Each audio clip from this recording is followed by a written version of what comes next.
Acharya Devo Bhava.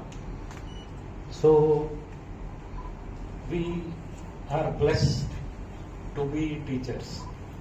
But being teacher, just getting an appointment as an assistant professor or associate or professor doesn't make us teachers, because teachers require training, and that is what this one is meant for.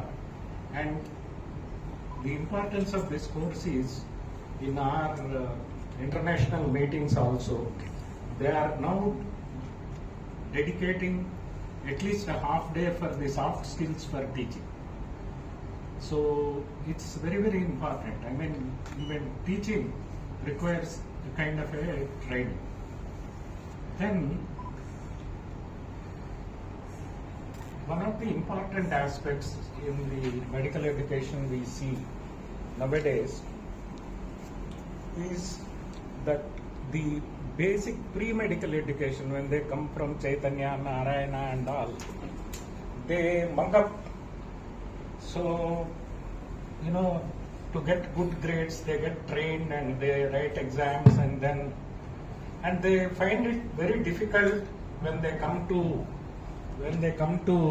medical college. And I knew several of my classmates who struggled because they are used to spoon feeding. So they can't read, they can't make their own notes or something, and it was very problematic. Apart from that, in our days, when we wanted information, we have to search for information, go to libraries, go to journals. But now there is because of this internet, there is a lot of information available. Now the problem for the student as well as teachers is to guide which information is authentic, which information is the required for this one. So that is one important this one, like complete paradigm shift. We used to search for information, but now there is plenty of information which a teacher should say, okay boys, this is what is important, rest of it is not important. So teaching them those core concepts becomes our responsibility in this explosion of age of information. The other important aspect is, in Gita, Krishna says, Jnanam Vijnana Sahitam.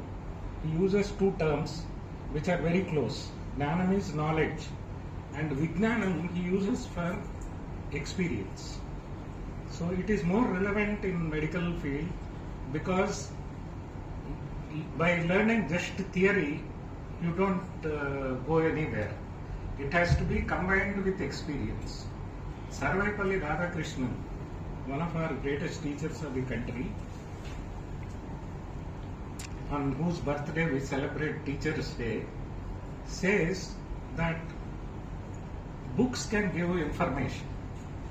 Books can give information, but it is only the teacher who gives inspiration. So the role of a teacher is providing that impetus to learn thinking and to encourage them to think, analyze, and this one. That is the same you see in our traditional method of learning also. See, in our tradition, any shastra you take in Sanatana Dharma, the student asks a question, is asked to encourage to ask questions, and the teacher expounds the theory. So it was never a monologue, it was never just a lecture, it was an active participation. That's why you see in Gita also Arjuna Vacha, Krishna Vacha, where it's a dialogue. Dialogue is encouraged. This is very, very important, because when I went to PGI Chandigarh, those days teachers used to be, I'm sure at least some of you must have seen, it's like a tyranny. If your teacher says something, that is done. You can't ask a question why or anything. But it was very refreshing for me.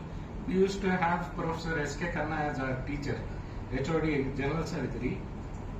The one virtue because of which I remember him for 40 years is, even you show a horse and call it as a donkey, he will not get upset. He will ask, first explain why do you think it is donkey.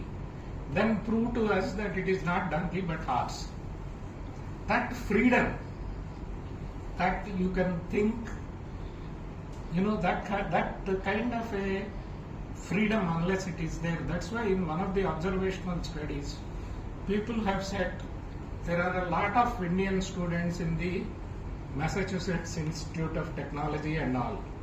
But how many Nobel Prizes have come? So that is because that creativity part is not there. We just learn, mug up and do. We are good followers. We don't think individually, and as teachers it becomes very important for all of you to stimulate that kind of a thinking. Very interesting story. 1 minute, I'll just take you from Mahabharata. This was a Vedic school in which Veda was being taught, and the teacher's wife is pregnant. And when this is being recited throughout the day, then the fetus, how does it talk and all, don't cross question me. It says, what is this nonsensical method of studying? You are making them, mug up throughout the day, and they are half asleep. They are not sure what they are learning. So the father gets very upset and says, because you are finding fault with my teaching methodology, you will be born with, curved spine. That is how the sage Ashtavakra is born. So this constant insight into the method of teaching was there 5,000 years ago in our culture. That is what one thing.